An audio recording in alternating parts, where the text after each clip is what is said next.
ব্রেকআপের 5 বছর পর মেয়েটার কাছে ছেলেটার ফোন আসে। হ্যালো, কে বলছেন? জানতাম তুমি আমাকে চিনতে পারবে না। কে আপনি? তোমার সেই পাগল যে তোমাকে পাগলের মতো ভালোবাসতো। ও আপনি তো ফোন দিছেন কেন?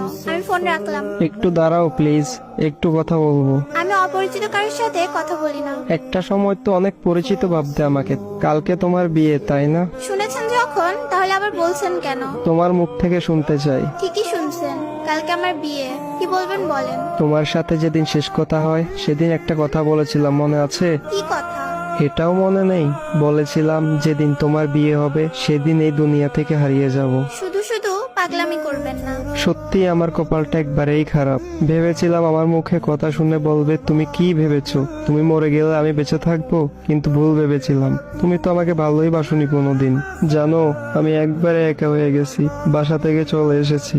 আমি থাকলে নাকি সবার সমস্যা হয়। এমন ভাবে কথা বলছেন কেন? বিষ খেয়েছি তো, তাই এমন একটু কষ্ট হচ্ছে। সমস্যা নাই, একটু পরে নিশ্চুপ হয়ে যাব। কি কেন এমন করছো? জানো, আমার অনেক কষ্ট হচ্ছে। তুমি এখন কোথায় আছো? বলতে পারবো না, আর জেনেও কোনো লাভ নেই। আমাকে বাঁচাতে পারবে না। মৃত্যুর আগে একটু কথা বলবো তোমার সাথে, শুনবে? বলো কোথায় আছো? ওই এত কান্না করছো কেন? একটুও কান্না করবে না। জানো, অনেক স্বপ্ন ছিল তোমাকে নিয়ে। তোমার কোলে মাথা রেখে ঘুমাবো। শোনো, আমার সময় মনে হয় এখনই শেষ। ভালো থেকো। তুমি এমনটা কেন করলে? হ্যালো, কথা বলো না কেন? ওই হ্যালো।